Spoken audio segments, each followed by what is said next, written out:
Hello everyone, and welcome to my channel, Anne's Aesthetics, where hopefully I can bring you a little bit of peace, happiness, and trippiness, just a whole vibe through painting today.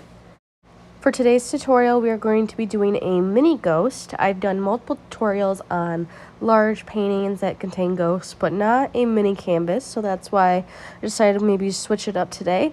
I'm starting with this Admiral Blue, which is basically just a dark navy blue, so you could use whatever you have on hand. I'm taking the shade Limeade for the green grass that we're going to use as the base, making sure to get all of the corners. I'm going to be using the shades Pewter Gray and Country Gray for the trees in the background. I got this super cute plate. Someone had used it and I said, wait, can I have it? Because I'd like to use it as my painting holder thing, especially with the theme of all spooky vibes this month. So I'm starting with the lighter gray first for our first layer of trees, just kind of giving them some branches, making them meet at the grass, but we're going to go back over, so don't worry about them touching or anything like that.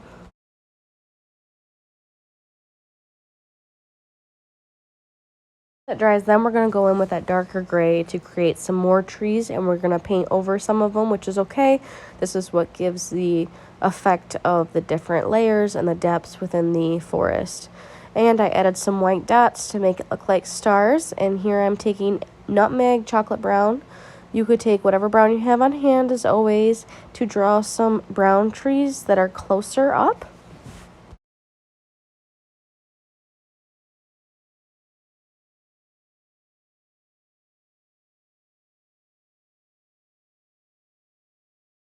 I had some leftover gray on my palette, so I'm just going to use the pewter gray for my gravestones as well. The base of them, I'm doing 2 gravestones, one on the left and then one on the bottom right. For this step, you can either use this acrylic marker or you can use just normal paint. I am first dabbing a little bit on and then using my finger to blend it out to kind of give a worn effect to these gravestones. And then I'm also going to use this marker to trace and do the wording on the gravestones. The one on the left is just going to have RIP. The one on the right is going to start off with Here Lies, which is why you can see like HERE, and then you can see LI, but not really much else. And then we're just going to use a basic white for the basis of the ghost. Thank you so much to our inspiration today. You can check them out at their handle, or you can go to my Pinterest and find this exact pin under my board, Art and Drawings. Be sure to check them out as well.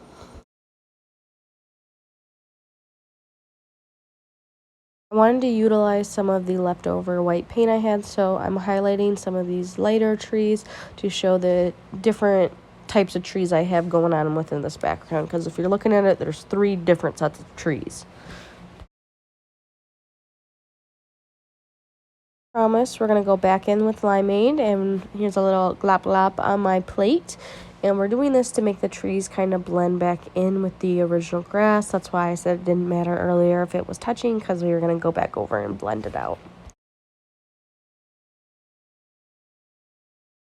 For the whole month of October, I am doing spooky paintings tutorials, so that means 3 times a week there will be 3 different tutorials, 3 different Halloween paintings every single week. So if that is something you're interested in, please stay tuned. There's going to be so much coming out. I already post 3 times a week just for videos now, but I post shorts every single day that give little sneak peeks at what I am creating.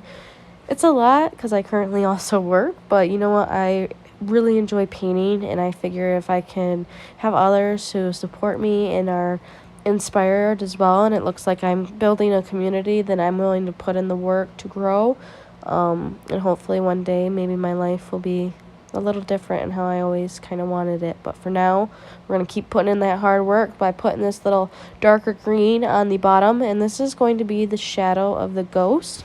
So he's kind of like floating on the grass, and this dark green is the ghost below him. And then I tried to attempt to paint a glowing moon in the background, which is why I used yellow flame. So that's what I'm kind of doing here with the tiniest paintbrush I could find. Please give this video a thumbs up, or even comment below what you would like to see next. It really helps the channel out, and I appreciate you just stopping by and taking a vibe ride with me today. Just kind of showing you a side view of the little ghosty that we're working on. And now we're going to do some of the outlining. I am using an acrylic paint marker, but you could use just a regular acrylic black paint for this. And I'm starting out with his face with 2 eyes and just a little smiley. And then I'm going to move on to outlining his body.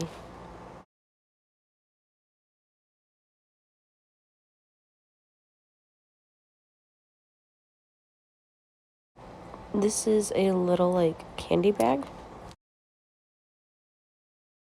I didn't like the shape of the eyes, so I made them a little bit bigger, and then I also changed the shape of the mouth.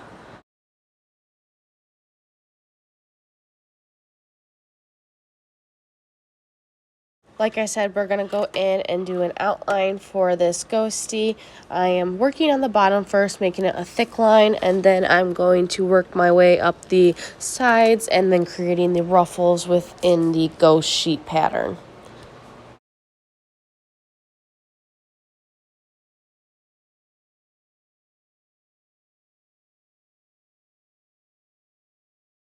And there you have it.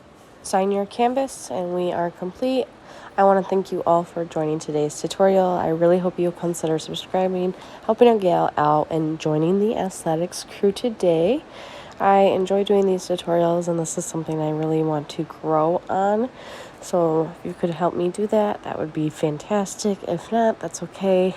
It's not for everyone, I understand. This is just Mod Podge I'm putting on. I do the glossy kind because I like glossy. I'm not a big fan of matte things.